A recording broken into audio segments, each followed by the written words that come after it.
Amen. Praise the Lord. Praise God. Praise, praise, praise. Praise the Lord. Amen. Batiin mo nga po muna natin ng good morning sa Lord. Good morning, Lord.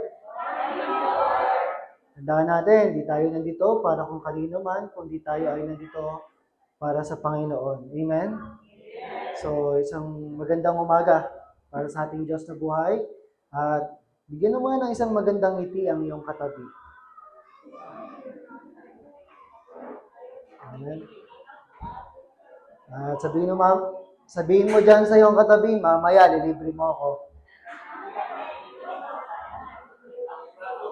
Ayan, Kuya Obel Kuya Obel, binigyan kita ng ano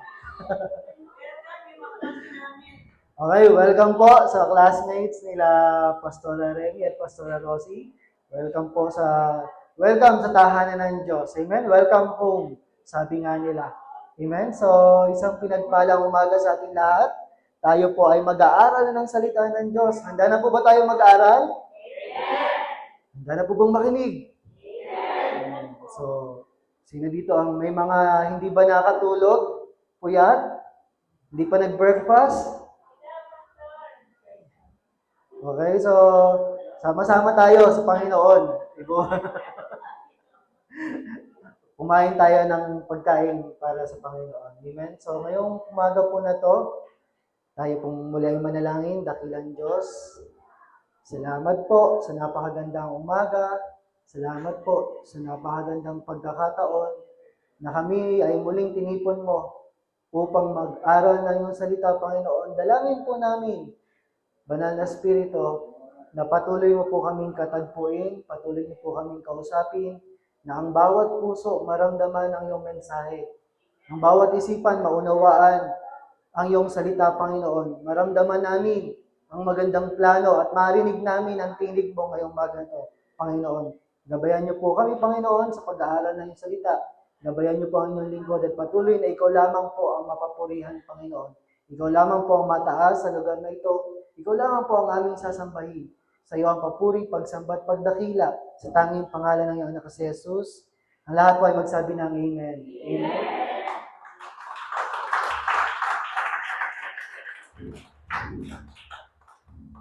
Amen. So, isang araw na lang, December na. Lapit na po ang pasok. Parang kailan lang, no? Kakasimula lang ng taon. Tapos, next month, 2026 na pag nagkataon. After ng December. Amen? 25 days na lang. 24. Ano pa gusto nyo? Ano man gusto nyo? Kasi, kung saan kayo masaya, go lang. Okay? So, sa ating pong pag-aaral ng salita ng Diyos, nais uling ipaunawa sa atin na sa tema ng Panginoon para sa taon na to is enlarging our territory.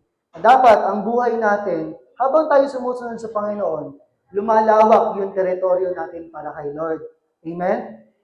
So, hindi mo man pansin, pero may ginagawa ang Diyos sa buhay natin. May ginagawa ang Diyos sa iyong pamilya. May ginagawa ang Diyos. At sa mga bago nating kasama, maganda itong pasimula kasi mauunawaan natin nang maganda yung plano ng Diyos sa buhay natin. Amen? Kailangan na natin magpatuloy na lumapit sa Kanya at sumunod. At dito po sa enlarging our territory, nandun tayo sa pag-aaral na we are in Team Jesus. Amen? At sa bawat letter, sa bawat buwan, dito sa buwan ng November, nandun tayo sa letter M. Amen? Nakakatuwa naman kasi nandito tayo sa pagtatapos para sa letter M. Kaya po, sa letter M, ang ating tema ay Mission Active Church. Kailangan kasama yung active. Amen? Hindi pwedeng mission lang, kailangan aktibo. Kasi yung buhay natin, sabi nga dito sa John 17:18, kung paano isinugo ako, sabi ng Panginoong Yesus ng Ama, isinusugo din niya tayo. Amen? Ibig sabihin, kailangan alam natin yung gampanin natin sa buhay. At tayo ay tinawag para sa isang misyon, para sa isang gawain para sa Panginoon. Hindi ka tinawag para maupo lang dyan. Amen? Na isang araw, O kung ano man yung kaya mong gawin, lalakaran natin ito para sa Panginoon. Imagine, sino po dito yung nakasakay na ng mga airplane? Airplane, airport, ha? Mga nakasakay ng airplane. Kaya, kunwari nasa isang aeroplano tayo lahat. Malay mo, pag-pray natin kay Lord na dadaling ka ni Kuya Gandhi. Dadaling ka ni Kuya Gandhi sa Iraq. Dadaling ka na pagpapalain ka ng iyong mga anak. Kailangan ibukas natin. Okay. Imagine, nasa aeroplano tayong lahat at narinig niyo yung boses ng piloto. This is your captain speaking, Aris Esguera, and we are flying at an altitude of ganito. Tapos biglang sinabi niya, actually, first time ko lang kung magpalipad at di ko alam kung saan tayo pupunta. So, pasensya na po kayo kung hindi ko alam kung saan tayo dadalhin ng paglipod natin ito. Ano mararamdaman nyo kung nakasakay kayo sa aeroplano tapos gano'n yung sinasabi ng piloto? Hindi ko alam kung saan ka pupunta. O hindi ka na pwedeng pumarap, bumaba kasi katapusan mo na. Hindi ka tulad sa jeep, pag pumara ka, kahit saan, alam mo na. Pero yung nasa aeroplano ka, wala kang magagawa kundi kung saan ka man dali ng piloto, doon ka lang. Minsan ang buhay natin ganon. What is my point? Minsan ang buhay natin, akala natin okay lang mabuhay. Kumakain ka naman araw-araw, nagigising ka naman araw-araw, may mga problema, may mga sakit. Pero ang hirap pala kapag ang buhay ay walang direksyon na pupuntahan. Imagine mo nakasakay ka sa aeroplano tapos di alam ng piloto kung saan ka pupunta. Amen? Dahil kapag wala kang direksyon na pupuntahan, ang tendency mo, ang buhay mo, isang araw mararamdaman mo yung emptiness. Yung kahit anong marating mo sa buhay, wala, kulang to. Amen? Mapapagod ka lang araw-araw. Mapupuno ka lang ng alalahanin. Bakit? Walang direksyon ng buhay. Hindi mo alam kung saan ka papunta. Kaya kailangan maunawaan natin na yung buhay na to may direksyon. Sabihin mo nga sa iyong sarili, ang buhay ko may direksyon. Bakit? Dahil ang buhay natin ay may misyon. Amen? May gampanin na tinawag sa atin ng Panginoon. Hindi ka lang nabuhay para ganyan. May magandang plano at malaking plano ang Diyos sa bawat sa atin. Amen? Kasi minsan, iba yung tinitingnan natin, pero iba yung pinapakita at ibibigay ng Panginoon. Kaya masarap, sa buhay na to, masigurado mo na may Jesus dyan sa puso mo. Bakit? Kasi dadalhin ka niya sa mga bagay na hindi mo naisip ang pagdadalhan sa iyo ng Panginoon. Sino dito, paggising pa lang, problema na agad yung nakikita. Tanghali, problema. Hanggang sa gabi, bago matulog, problema. Lalo daw pag walang ulam, tapos may maniningil, may mga kumakatok. Bakit? Kasi, kung alam mo yung mission mo sa buhay, alam mo yung pupuntahan mo. Mauunawaan lang naman natin yan kapag meron tayong Diyos sa puso natin. Amen? Na kahit anumang mangyari, hindi ito yung pang-permanent mo. Gusto niyo ba yung araw-araw may kumakatok sa inyo at bayad na po, diba? Due date na po? Hindi. May sitwasyon man tayo pero mas maganda yung pupuntahan natin. Mas maganda yung inihanda sa atin ng Diyos. Kaya kailangan unawaan natin. Ang buhay natin ay may misyon. Katulad ng ginawa po namin sa mga kabataan kahapon, kahit na nahirapan kami maglinis, pasensya na po. May mga bakas pa dyan ng harina na hindi ko nakita, na hindi ko nalinis. Sabi ng kabataan, natutuwa ako kasi pinaunawa ang topic namin ay patungkol sa misyon. Kasi kung di mo alam yung mission mo, kahit ano na lang gagawin mo. Amen? Kahit ano na lang. Wala kang goal wala kang kapupuntahan. Pero meron dong dalawang kabataan, tinanong ko sila, anong mission mo? Napawi yung pagod ko, bakit? Sabi nila, ang mission ko po maging pastora. Hindi ko inaasahan, sa dalawa na yon. Isa doon, anak ng magkapatid, ng mga kapatid natin. Hindi ko inaasahan. Bakit? Mga ano to Pero, mission nila maging pastora. Somehow, nararamdaman nila yung pagkakatawag na sa kanila ng Panginoon. Amen? Kaya kahit nagmamap ako, okay lang. Sulit naman. Bakit? Kasi pag hindi mo alam yung pupuntahan mo, pwede na lang kahit anong gawin mo sa buhay mo. Pwede na lang mag-focus ka sa problema, pwede na lang mag-focus ka sa sakit. Pero pag alam mo yung pupuntahan mo, okay lang yan. Merong gagawin ng Diyos sa buhay ko. Amen? Kaya dito sa pag-aaral natin ng Mission Active Church, recap po natin. At muli, kung meron kayong mga natandaan na pointers para sa ating mga pinag-aralan sa mga nakaraang linggo para sa buwan ng November, ang una po natin pinag-aralan, in-introduce sa atin, on the first Sunday of November, yung what does the Bible say about the mission of the church. Pinaliwanag sa atin, ano nga ba yung isang aktibong iglesia sa mission? Isang aktibong iglesia mission. Amen? Ano nga ba yung sinasabi ng Biblia? Bakit ba tayo nagmi-mission? Inaalala ba tayo doon sa 5 pointers? Siyempre, ako ulit magsasagot. Di ba? Without looking at your notes, may naalala ba tayo? Di ba, andito ko sa inyo, minsan kahit hindi mo kayang kabisaduhin lahat, pumili ka lang yung magrarema sa'yo, yung tatatak sa puso mo. May baon-baon ka sa buhay mo. Ang sabi ng tinuro nung first Sunday, mission is an act of love. Di ba? Mission is serving God. Mission is doing God's special assignment. Mission is reaching out to people. Mission is proclaiming God's glory. Yung pinakamahalaga. Ang kaliwalag, kaya tayo nagmi-mission hindi para sa sarili natin, hindi po para sa iglesia na to. Kaya kayo ini-invite umattend, hindi para sa church na to, kundi dahil para sa Panginoon. Amen? Pangalawang Sunday, tinuro sa atin yung core elements of the church mission. Diba? Baka ang naalala nyo lang yung sa adobo.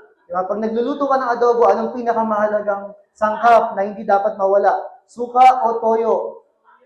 Baka yun naalala nyo. Manok. Naalala ng mga mag-adobo ka, wala ka man lang manok o baboy, no? Anong tawag doon? Pag nag-mission tayo, ano bang mga mahalagang bahagi, mga pangunahing elemento? Diba? Number 1, administration of God's grace. Number 2, revelation of Christ's mystery. Inihahayag natin yung kapahayagan ng Diyos. Number 3, privilege of spreading the good news. Isang pribilehiyo. Pribilehiyo mo yan, kapatid. Number 4, proclaiming the boundless riches of Christ. At number 5, carry the eternal purpose of Christ Jesus. Ito yung mga mahalagang elemento kapag tayo ay humayo para sa Panginoon. Number 3, the mission of Christ delegated. Ano nga ba yung mission ni Kristo? Ano nga ba yung halimbawa nung nag-mission si Kristo? Okay? Sabi doon, go back to your native land. Pangalawa, go to the poor, go to the prisoners, go to the blind, go to the poor, prisoners, blind, oppressed. Sa barangay tayo mag-usap mamaya. Ano man yun, maghalo-halo man yun, basta nandun yung 5. Bakit ba yung notes ko? Pakitaan kita mamaya. Okay. At nung last Sunday lang, baka naman may naalala kayo. Sa 5 never na yon, ano yung naalala nyo na tinuro ni Pastor Rosie? Na baka ang naalala nyo, never enough.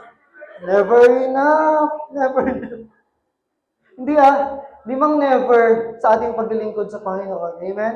Una, never miss a call. Yung tawag ng Panginoon, kaya ka nandito, every Sunday, merong sinasabi ang Diyos sa atin. Amen?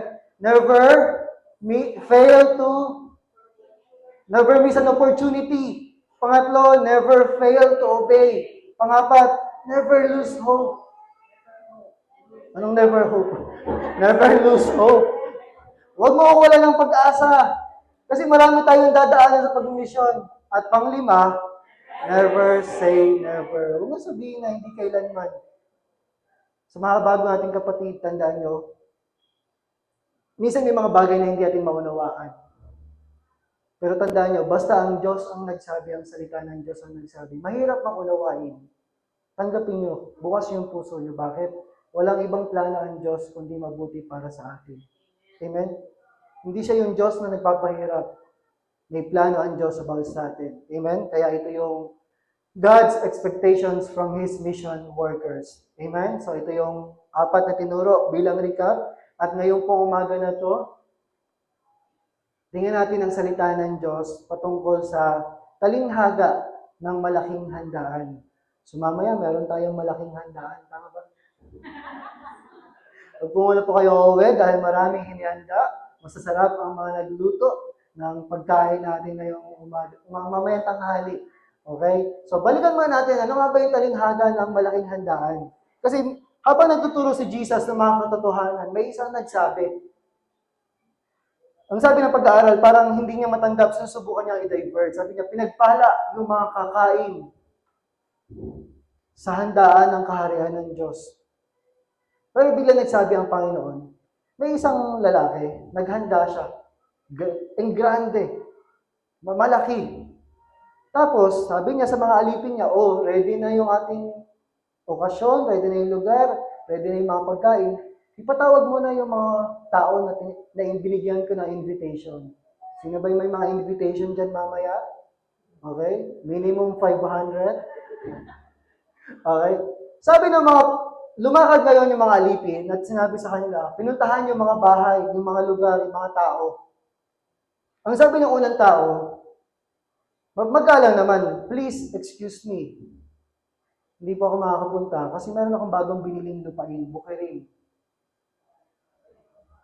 Pangalawa, hindi rin po ako makakapunta kasi may bago po akong binili ng mga baka. Susubukan ko.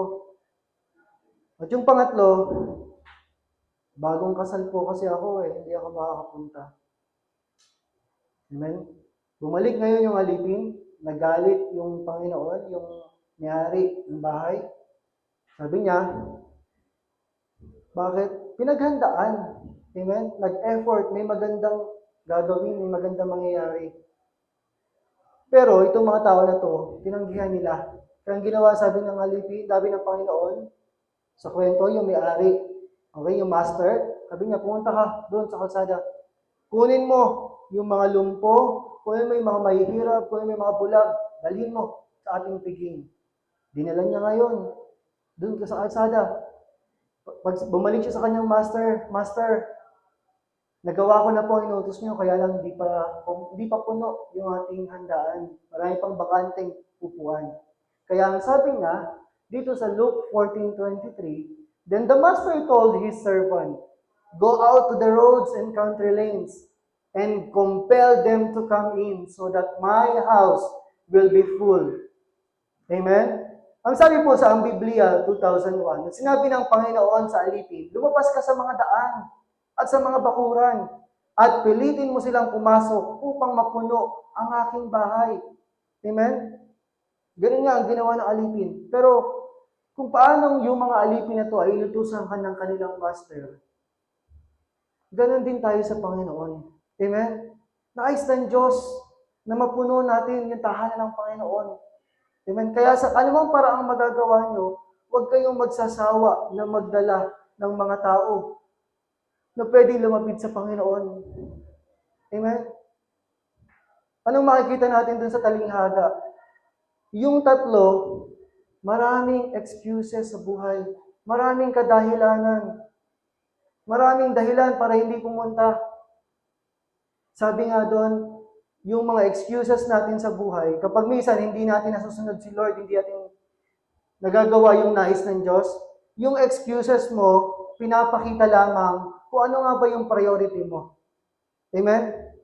Kasi halimbawa, dito, si Kapitan, nagpatawag, oh, lahat ng pupunta, bibigyan ng 10,000 pesos. Alas 6 ng umaga. Pwede mo bang sabihin, ay, alas 7 na ako nagigising Hindi, baka alas 4 pa lang nandun ka na. Bakit maraming pipila sigurado? Aminan tayo, sino yung hindi pipila dun sa 10,000? Amen? Baka kumuha ka pa ng 3 ticket, 3 yung sa akin. Ha? Excuses reveals your priorities. Kapag hindi natin priority ang Diyos, pinapakita sa ating mga kadahilanan, sa ating mga reasoning. Kaya minsan masakit man para sa Panginoon, pinapakita natin sa Diyos minsan na hindi siya mahalaga sa buhay natin kapag may mga bagay na mas nauuna kumpara sa Kanya. Kaya mapalad tayo kasi sa umaga na to, priority mo ang Diyos. Sabi mo sa katabi mo, priority mo ang Diyos.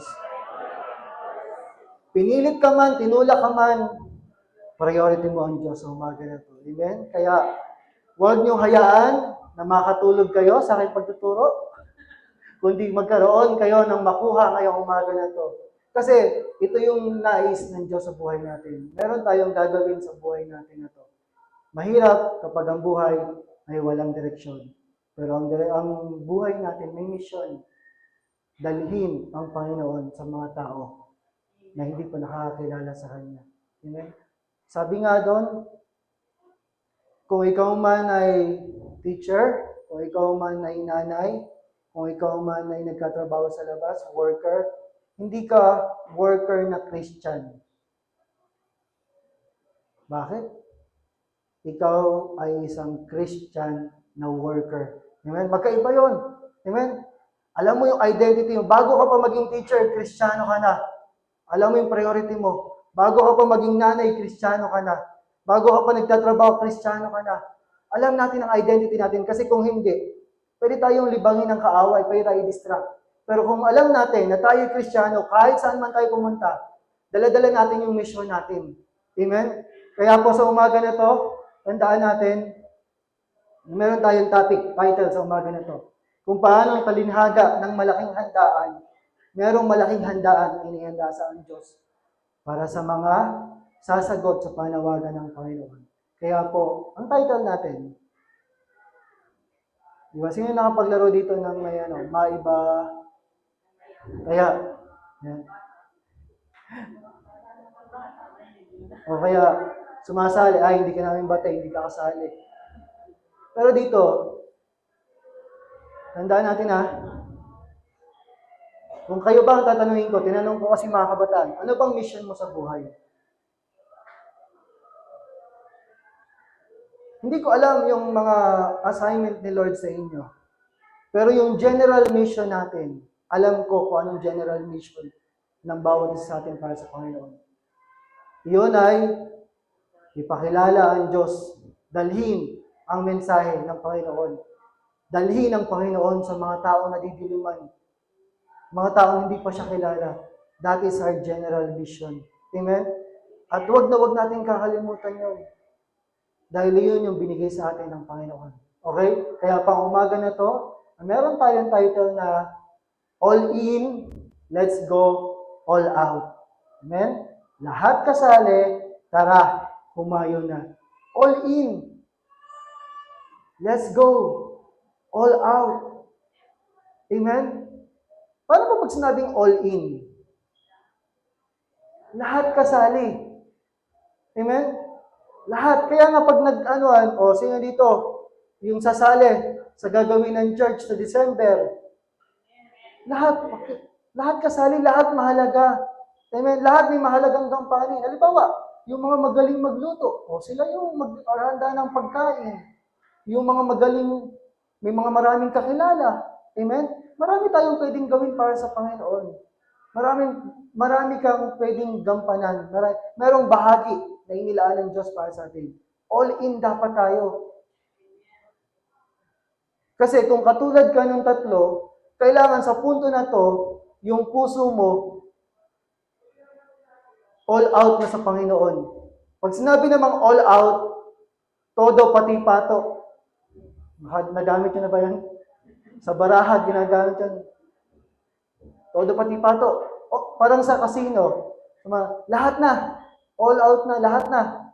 Ibig sabihin, kapag tayo ay humayo para sa Panginoon, lahat kasali, ibig sabihin, nung all out, buo mong bibigay lahat. Amen? May kasigasigan, buong energy para sa Panginoon. Gagawin mo lahat para kay Lord. Yun yung all out. Ay hindi magdalaba pa ako. Pastor, may Ito yung, ang panahon natin ngayon, sabi nga natin, mahalagang ma-realize, hindi mo naman alam kung hanggang kailan yung buhay mo, di ba? What if bukas wala na pala? Isulit na natin ang bawat sandali ng buhay. Di ba sa punto ni, ni Lolo Junior, yung katawan niya, nararamdaman na niya yung ginawa niya ng mga nakaraan.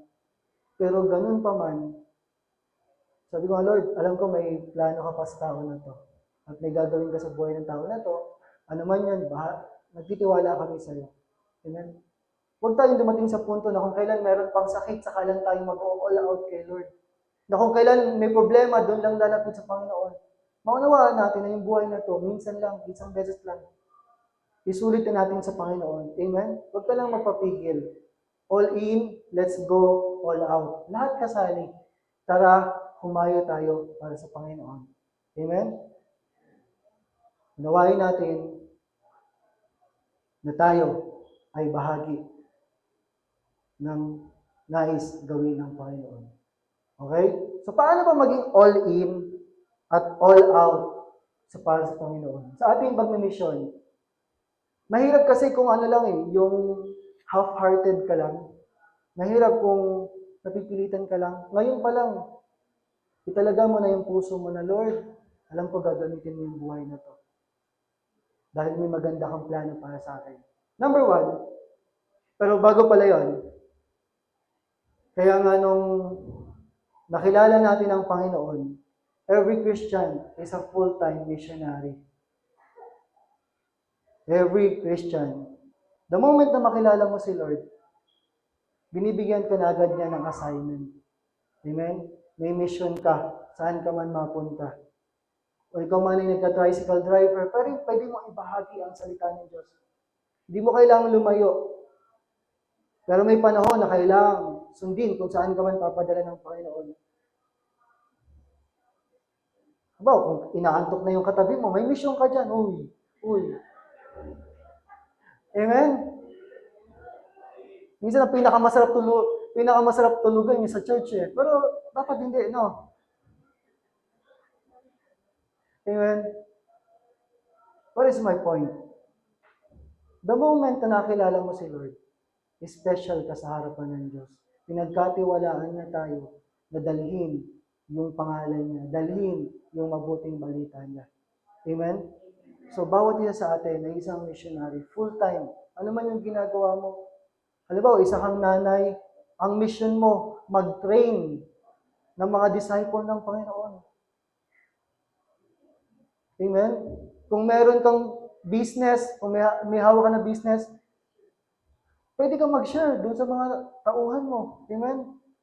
Pwede kang maging tagapagpaalala sa mga kapatiran. Lahat tayo, full-time missionary. Kasi katulad nga kanina, kapag hindi mo alam kung saan ka pupunta, mahirap ang buhay. Pero kung alam mo, pinapaunawa ko sa inyo ngayon, pinapaunawa sa atin ng Diyos, na lahat tayo missionary. Amen? Lahat tayo may gagawin, lahat tayo may assignment sa Panginoon. So number 1, paano ba maging all in, all out? Let's go para sa Panginoon. Una, we need to go and share the gospel. Kaya natin humayo upang ipahayag ang Ebanghelyo. Diba nung nagturo, yun si Pastor Remy ng Jesus Way, go back to your native land. Go to the blind. Yan na ha. Go to the poor. Go to the prisoners. Magkahalo-halo, pwede na yun. Go to the oppressed. We need to go. Pag sinabing go, ibig sabihin merong pag-usad. Umuusad. Amen? Maraming tao hindi maabot yung summit ng plano ng Diyos sa kanila. Bakit? Ayaw umusad. Ayaw kumilos. Ayaw gumawa. Katulad ng pag-akyat ng bundok, pwede ba na pagpikit mo, pagdilat mo, nasa taas ka na ng bundok? Hindi. May kailangan tayong daanan. We need to go at dalhin yung mabuting balita ng Panginoon. We need to share the gospel. Na pag na-reach naman natin o naramdaman natin yung gagawin ng Panginoon, iba, makikita natin iba ang buhay kapag sumusunod kay Lord. Sabi nga yung go dito, God orders, utos to ng Panginoon para sa mga GO, na mga God-ordained, mga pinili ng Diyos. Amen? We are called to go and share the gospel.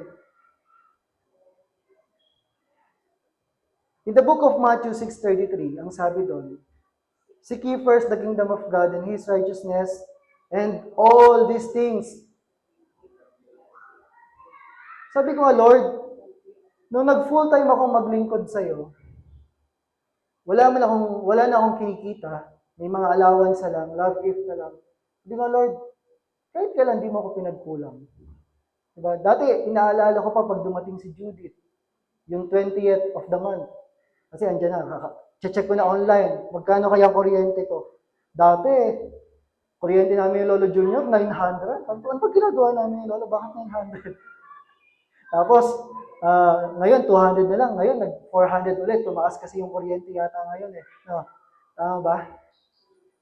400 kami yung Lolo Junior, saglit lang ako umuwi. 400 yung kuryente ko. Ayun, Lord, kasi dun sa Matthew 6:33, unahin yung kaharian ng Diyos at ang kanyang katwiran at ang lahat ng pagbibigay sa iyo. Maraming tao, maraming anak ng Diyos, punong-puno ng alalahanin sa buhay. Punong-puno ng mga pangangailangan sa buhay. Bakit? Nakita ko pa kasi, sa kapahayagan pa, kung babalikan natin yung Matthew 6:31, tama ba ako? 32, 33, 31 muna, babalikan. Atras tayo. Okay. Bago dumating yung Matthew 6:33, nagtuturo muna siya kasi tinuturuan niya, huwag kayong mag-alala sa inyong mga kakainin. Do not worry.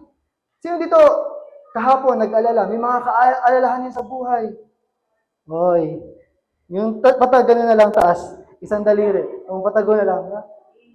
Ang buhay maraming alalahanin. Pero pag naunawaan pala natin yung Matthew 6:33, ibinigay ito para solusyonan yung mga problema natin sa buhay. Unahin mo muna ako.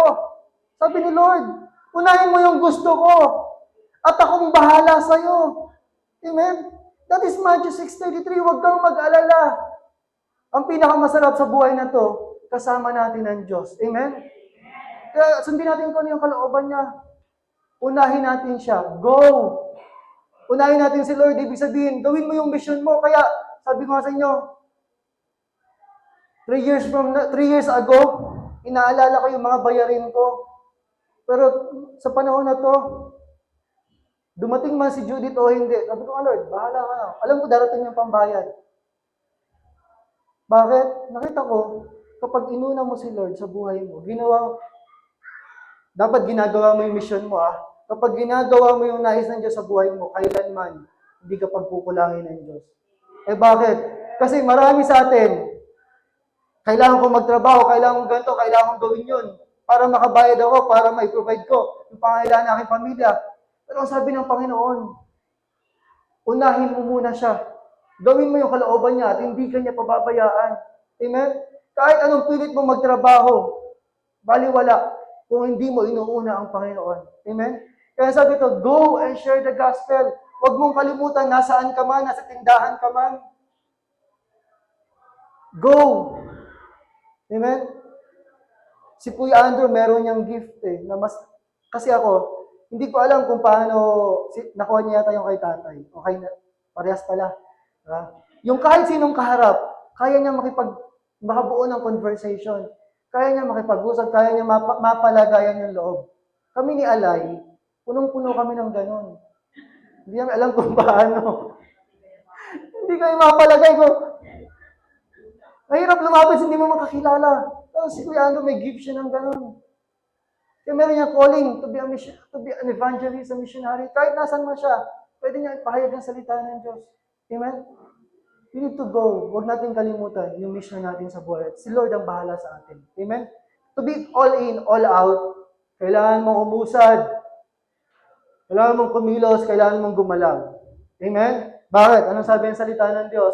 In Mark 16:15, and He said to them, noong Panginoong Jesus ay paakyat na pabalik sa piling ng Diyos Ama sa langit. Nagbigay siya ng huling habilin. And He said to them, "Go into all the world and proclaim the gospel to the whole creation."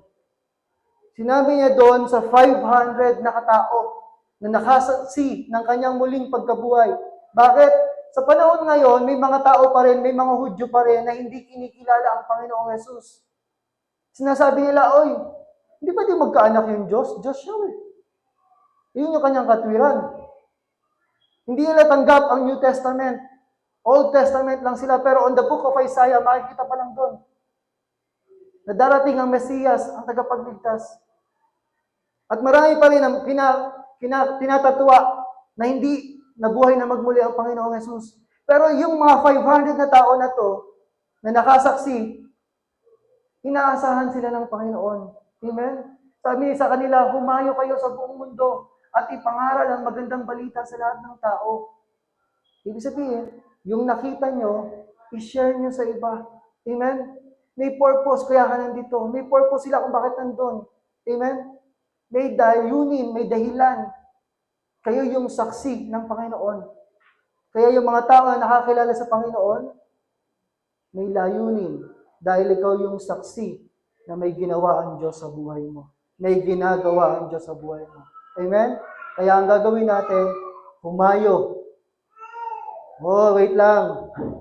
Mamaya, dededicate din kita. Humayo. Amen? Saksi ka ni Lord. Amen? Yung ginawa ng Diyos sa'yo, huwag mong hayaan na manatili lamang sa'yo. Humayo kayo. Humayo tayo, kapatid. Amen? Lahat ba kabahagi ng paghayo? Amen. Hindi to may mga dahilan pa. Hindi ko kaya yan. Si Lord ang bahala sa atin. Amen? Dahil sa paghayo nila, si Lord naman din yung kumilos at the end of the chapter 16. Si Lord din yung nagpatunay. Si Lord yung kapangyarihan niya ang gumalaw. Number 2. Ay, bago pala yan. Dito, makikita natin, may dalawang uri ng Kristiyano. Ilan? Para lang yung mga para lang yung kayo. Piliin nyo na kung sino kayo dyan. Gusto niyo ba yung shining, shimmering? Gusto niyo ba yung puti buhok, yung blondie? Yan. Pag hindi malinaw yung ating mission sa buhay, hindi natin maunawaan yung tanong na ito.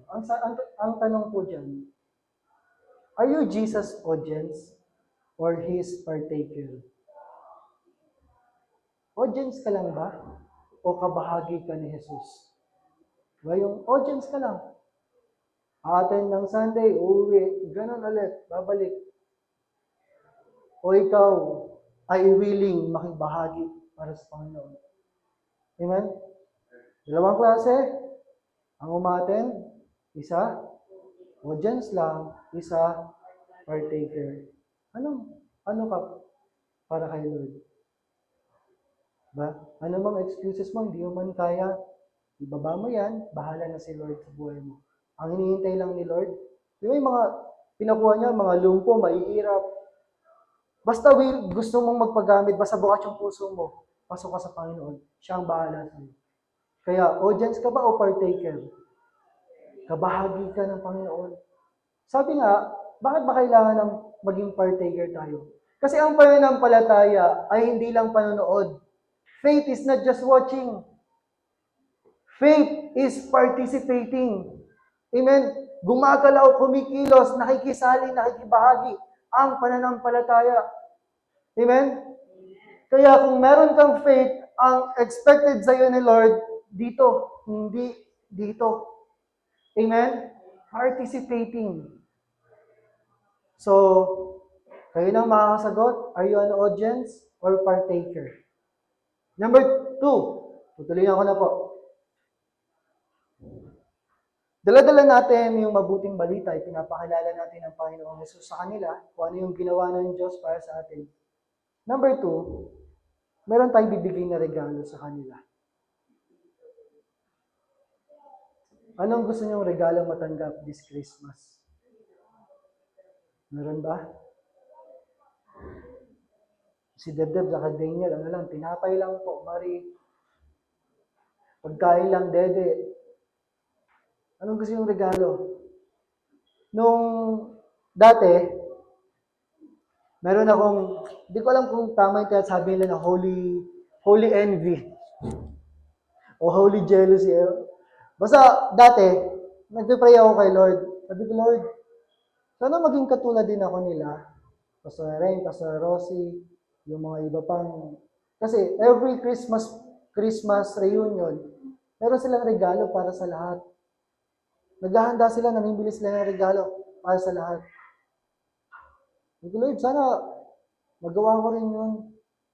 Kasi ang sarap na nagbibigay, amen? Ang sarap na ikaw yung... Masarap din tumanggap, syempre. Pero iba yung joy. It is more blessed to give than to receive. Pero sabi ni Lord, ang pinakamagandang regalo, number 2, offer Christ's gift of forgiveness. Ialok yung handog ni Kristo na pagpapatawad. Ang pinakamagandang regalo ay malaman na isang tao na may kapatawaran ang Diyos para sa kanya. Amen? Na ang Diyos ay handang magpatawad sa ating mga pagkakamali, pagkakasala. Bakit? Pag pinatawad ka ng Diyos, anong resulta na yun sa iyo, kapatid? Halimbawa, number 1, pinakilala mo si Jesus sa iyong mga anak, sa iyong mga kaibigan, nakilala nila na may isang Diyos, naging tao, nagpakahirap, namatay sa krus para sa atin, para ipakita yung kanyang pag-ibig. At natanggap nila yung mensahe na tayo makasalanan sa harapan ng Diyos, pero ganun pa man, inibig tayo ng Panginoon para tayo ay makalapit sa Diyos Ama. Amen?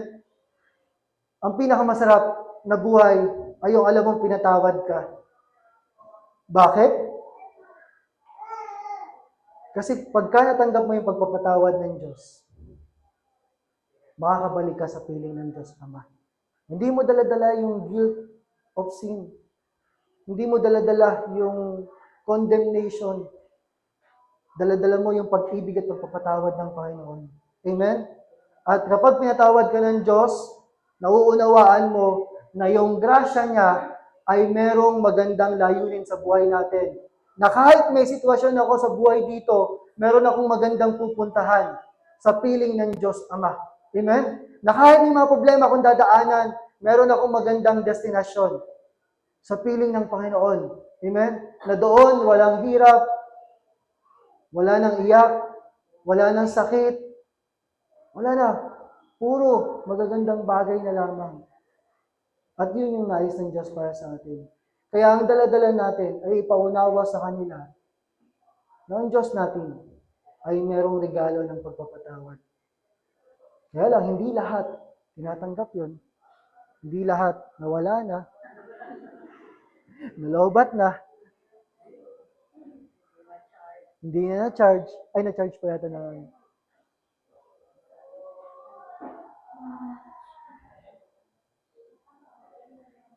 Okay, maikling commercial break lang po.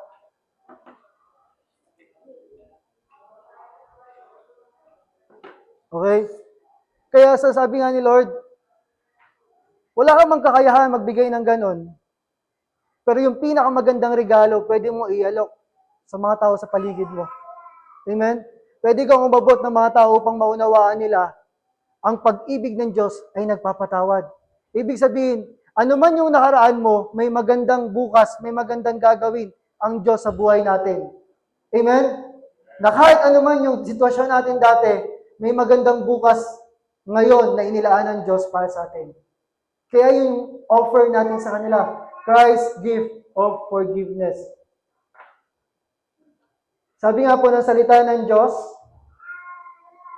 sa Hebrews 7:27, sa NIV, unlike the other high priest, he does not need to offer sacrifices day after day, first for his own sins, and then for the sins of the people.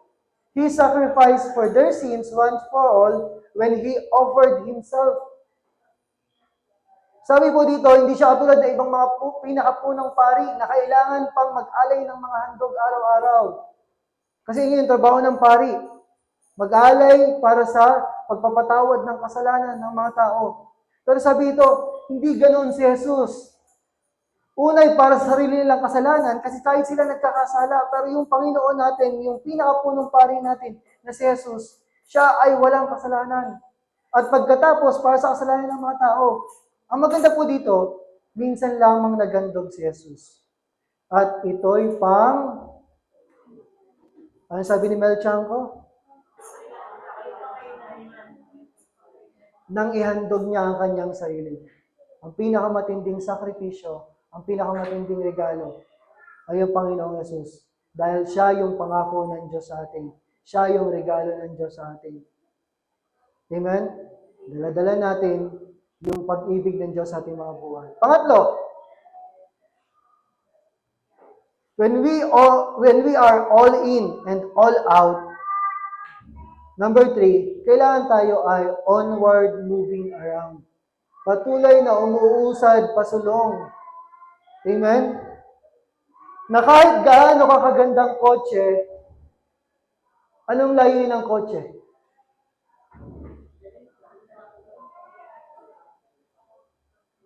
Na kahit gaano mo kagandang kotse, kung hindi ka umuusad, nakatambang ka lang sa bahay, nakasta ka lang, wala.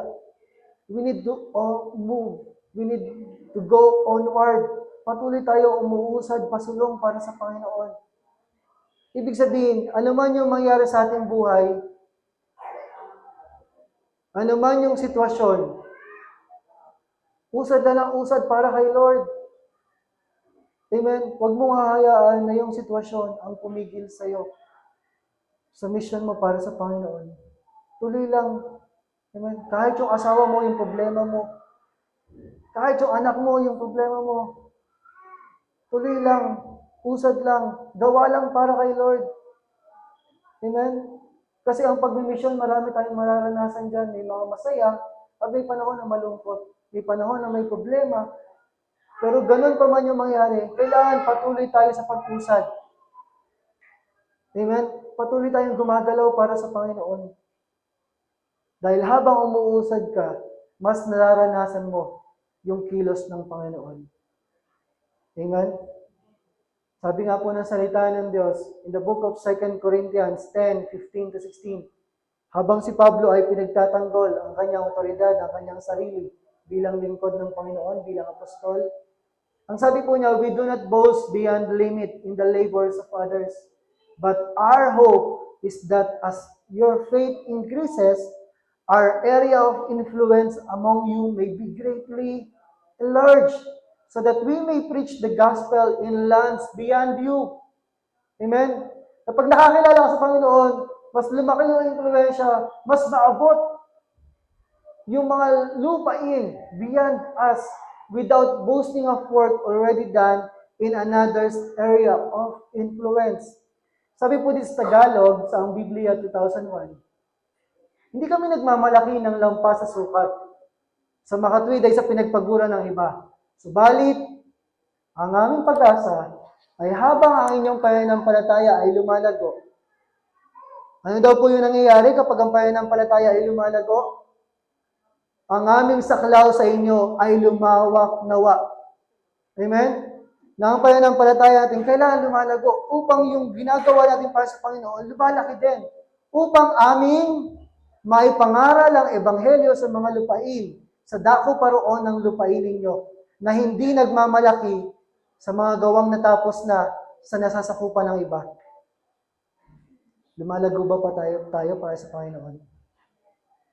Sabi nga ni Pastor Boy, nung Friday,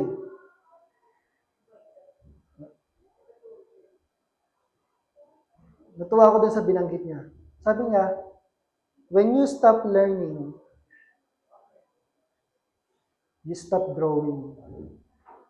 And when you stop growing, you stop the purpose of your calling. Kapag daw tayo ay natigil sa pagkatuto, halimbawa, dumadalo ka man ng gawain, dumadalo ka man every Sunday, kung walang nagmamarka sa puso mo, kung wala kang nakukuha, kundi yung chismis ng buhay ng katabi mo, alam ba si ano? Diba, umuwi ka ng bahay, yun yung dala-dala mo. Kapag wala ng pagkatuto, wala nagiging Paglago. At kapag wala ng paglago, nawawala na din yung purpose ng buhay. Hindi mo na nalalakaran yung purpose mo sa buhay. Kaya kailangan lagi natin nasi-check, are we still learning? Natututo ka pa ba every Sunday? O mas lalo ka inaantok every Sunday? Natututo ba tayo every Sunday? O mas lalo kang nakakakuha ng ibang balita sa katabi mo every Sunday? Yung uuwi ka, wala ka namang alam. Pag uwi mo, alam mo na yung problema ng kapatid mo. Alam mo si ano? Great. Panawagan ng Panginoon. When you stop learning, you stop growing. When you stop growing, you stop in your purpose, in the purpose of your calling sa Panginoon. At yun yung pinakamalungkot, na hindi mo yan nalalakaran yung kalooban ng Diyos sa buhay mo. Pero kapag tayo ay habang natututo at lumalago, mas lumalawak yung nagagawa ng Panginoon. Mas lumalawak yung naaabot natin para kay Lord. Amen? Kaya usad lang ng usad. I-reject ka man ng ibang mga tao. Halimbawa, sa mga kaklase ni Pastor Remy at ni Pastor Rosie, siguro po marami din kayo in-invite na umattend ng Sunday na. O sila lang talaga. Marami po ba kayo in-invite ng mga kaklase? Sila pa lang dalawa. Halimbawa, marami pa kayo in-invite. May mga tao magre-reject. May mga tao hindi mauunawaan. Pero ibig ba sabihin nun, titigil na tayo? No, amen. Subok lang na subok. Invite na lang invite. Share lang ng share. Hanggang isang araw, matagpuan mo yung kaluluwan na uuhaw para sa Panginoon. Bakit? Ang buhay na to ay baliwala kung wala ang Diyos sa buhay natin. Mas masarap mabuhay nang kasama mo ang Panginoon. Number 4, when we go all in and all out para sa Panginoon, kailangan sa ating paglakad para kay Lord, number 4, we need to use God's Word wisely. Matalinong gamitin ang salita ng Diyos. Dala-dala natin ang salita ng Diyos sa ating mga ginagawa para sa Panginoon. Amen? Kaya every day we need to have a feeding sa salita ng Diyos. Dahil dito natin matututunan, mapapag-aralan, ano bang sinasabi ng salita ng Diyos? Ano bang mensahe mo, Lord? At kailangan bilang mga anak ng Diyos, gamitin natin to ng matalino. Gamitin natin to ng epektibo. Bakit? Ang salita ng Diyos ay makapangyarihan. Amen? Higit sa kaya nating isipin ang pwedeng magawa ng Diyos. Halimbawa, sa panahon na may kaibigan ka na problemado at nag-share ka doon ng isang Bible verse, sabi mo doon, gayon na lamang ang pag-ibig ng Diyos. Diba? Kapag nabasa yun ng kaklase mo at hinipo siya ng Panginoon, na sa panahon problemado siya, pwedeng kumilos ang Diyos sa buhay niya. Amen? Makita niya kung gaano siya kamahal ng Panginoon. At ano man yung sitwasyon niya, kayang-kaya niya malagpasan sa tulong ng Panginoon. So we need to use God's Word wisely. Paano ba natin magagamit ang salita ng Diyos? Paano natin matalinong gagamitin ang salita ng Diyos? Sabi salita ng Diyos in Colossians 4, 5, and 6. Sa NIV ang sabi, be wise in the way you act toward outsiders. Make the most of every opportunity. Let your conversation be always full of grace, seasoned with salt, so that you may know how to answer everyone. Amen? Ang sabi ng salita ng Diyos, maging matalino kayo sa pakikitungo sa mga hindi mananampalataya. Paano natin magagamit ng matalino ang salita ng Diyos? Paano? Anong pinakamagandang ebidensya? Bago ka mag-ganon. Amen? Sa buhay mo, ang pinakamagandang ebidensya na makita, maramdaman nila ang kapangyarihan ng salita ng Diyos. Amen? Maging matalino kayo sa pakikitungo sa mga hindi mananampalataya at samantalahin ang bawat pagkakataon. Sikapin na ninyong laging maging kaaya-aya at kapakipakinabang inyong pananalita sa kanila. Amen? Sabi dito, maging kaaya-aya at kapaki-pakinabang ang inyong matuto kayong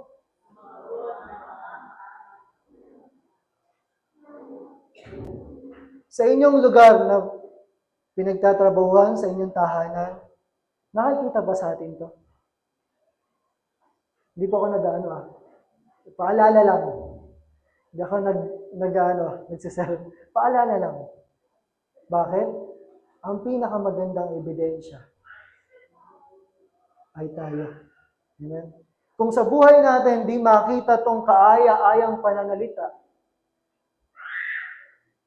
maniniwala kaya sila sa sineshare natin? Meron pa ba ditong madaling magalit? Huwag mo magtitingin sa kung saan-saan. Walang turuan. Sariling lang tayo. Okay? Meron pa ba ditong ano yon? Walang yelo. Malambot pa. Okay? Meron pa ba ditong madaling magreklamo? Meron pa ba ditong madaling mag-alala? Meron pa ba ditong hindi kontrolado yung kanyang bibig? Bakit? Hindi po ako nag-ano Hindi ako nag-ano. Ito yung sinasabi ng salita ng Diyos. Kung paano tayo magiging matalinong Kristiyano. Patunayan mo. Amen? Una, sa iyong salita, sa iyong pamumuhay. Kasi dapat, sa buhay natin, makita yung salita ng Diyos. Makita yung liwanag, makita yung katotohanan. Alam mo ba, sasabihin mo sa mga kakilala mo, alam mo ba yung Diyos natin mapagpatawad, mapagmahal? Tapos nagkamali yung kasamahan mo, napakasama mo. Ganyan ka lang lagi. Match ba match? Hindi. Kaya kailangan sikapin natin, patunayan natin, ipakita natin yung salita ng Diyos sa ating mga buhay. At panglima, dito na pa ako magtatapos. Meron 3 klase ng picture dito. Bawat sa atin, o maraming tao, may mga tinatawag na silent battles. Silent battles. Mga tahimik na laban. Ano ibig sabihin nun? Ito yung mga nilalabanan ng bawat isa na hindi naman nila nasa-share yung mga dinadaan ng sitwasyon. Mga dinadaan ng problema sa buhay. Halimbawa, yung katabi mo, posibleng nakangiti yan. Pero hindi natin alam kung anong dinadaanan niya. Ano yung mga alalahanin niya, ano yung mga bumabagabag sa kanyang puso. Dito, mayroon ako 3 napili. Merong nakakulong, merong addicted, at merong, wala niyo kung ano to. Madali naman palang maunawaan. Baka naman nag-swimming lang, judgmental tayo. Oo, sinusukat lang yung tubig. Ano ba kalalim yan? Judgmental tayo. Okay? Hindi. Okay. May mga tao, o minsan, kahit Kristiyano ka na, may mga panahon pa rin na feeling mo, ikaw ay nakakulong. Sa mga anong bagay. Katulad ng turo nung last time, di ba? Nakakulong sa problema, nakakulong sa damdamin, nakakulong sa mga maling kaisipan. Hindi nila ako mahal, hindi ako mahalaga. Ito ka ba? O ikaw ay addicted. Addiction. May addiction. Hindi lahat ng addiction patungkol sa bawal na gamot. Merong addiction sa cellphone, merong addiction sa telenovela, may addict mangyamot, manginis, ng asawa, ganon. Paano malaman? Paggising mo sa umaga, anong una mong hinahawakan o hinahanap?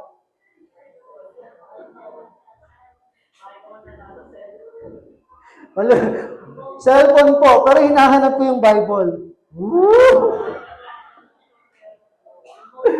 Paggising mo sa umaga, ganun muna agad.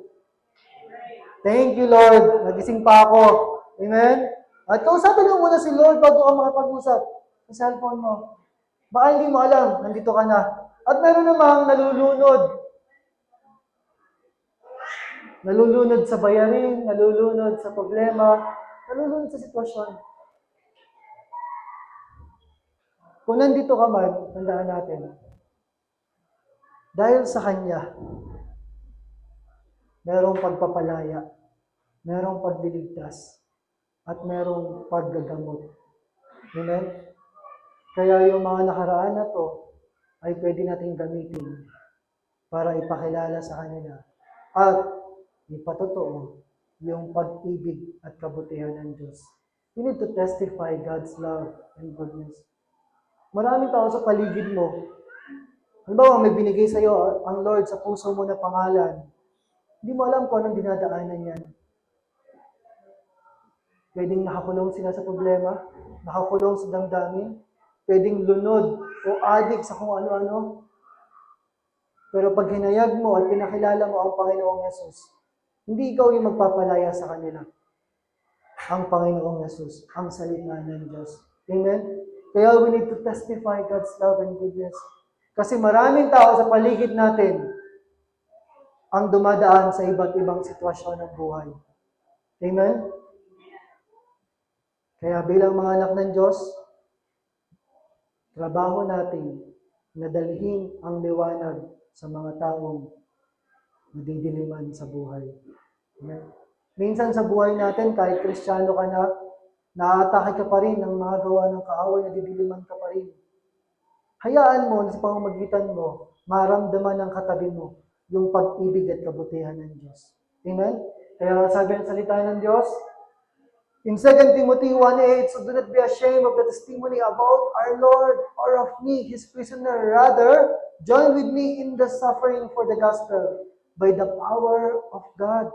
Sabi po sa Tagalog, kaya't huwag kang mahihiyang magpatotoo para sa ating Panginoon.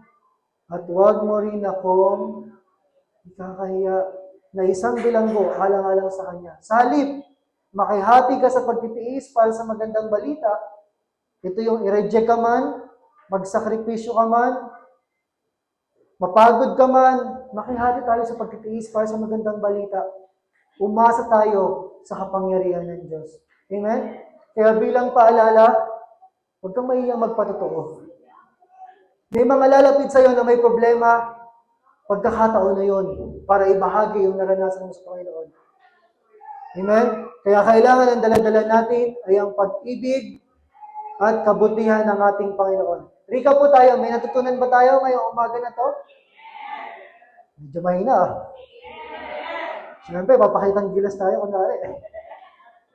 Kailangan sa ating misyon, sa buhay na to, hindi ka lang isang nanay, hindi ka lang isang anak, hindi ka lang isang nagtatrabaho, hindi ka lang may business, hindi ka lang isang empleyado, missionary ka ni Lord. Amen? Na kahit anong gawin mo, kahit nasaan ka man, all in, let's go, all out. Amen? Lahat kasali, tara, humayo na tayo. Ano sabi po dyan? Una, go, share the gospel. Kumilos tayo. Amen? Ibahagi natin, humayo tayo. Ipahayag ang mabuting balita. Number 2, offer Christ forgiveness. Na makilala nila na may isang Diyos na nagmahal sa kanila, sa atin, na handang magpatawad at ibinigay ang kanyang buhay sa krus ng Kalbaryo. Bakit? Mahirap ang buhay kapag solo ka lamang. Mas masarap mabuhay na kasama mo ang Diyos. Amen? Anong pakaramdam ng wala kang kakampi? Diba? Pero lagi mong tandaan, anumang sitwasyon mo, kakampi mo ang Diyos. Kasama mo ang Diyos. Amen? Offer Christ's gift of forgiveness. Pangatlo, onward, moving around. Patuloy na umuusad, pasulong. Patuloy tayong kumikilos. Patuloy tayong sumusubok. Patuloy tayong gumagawa para kay Lord. Number 4, use God's word wisely. Ang salita ng Diyos ay makapangyarihan. Gamitin natin ang tama. Amen? I-apply at ibahagi. Gawin natin ebidensya ang buhay natin para sa Panginoon. At panghuli, testify God's love and goodness. Maramdaman at marinig ang pag-ibig at kabutihan ng Diyos. Sino magpapahayag ng salita ng Diyos? Sino magpaparinig? Sino magpapaabot kung gaano kabuti ang Panginoon? Si pastor lang ba? Tandaan natin, di ba? Last Sunday, nagtumatawag ang Diyos. Sinong pwede kong gamitin? Kung tatanungin ka ni Lord ngayon, sinong pwede kong gamitin? Wala, Lord. Busy lahat. Tayo, amen?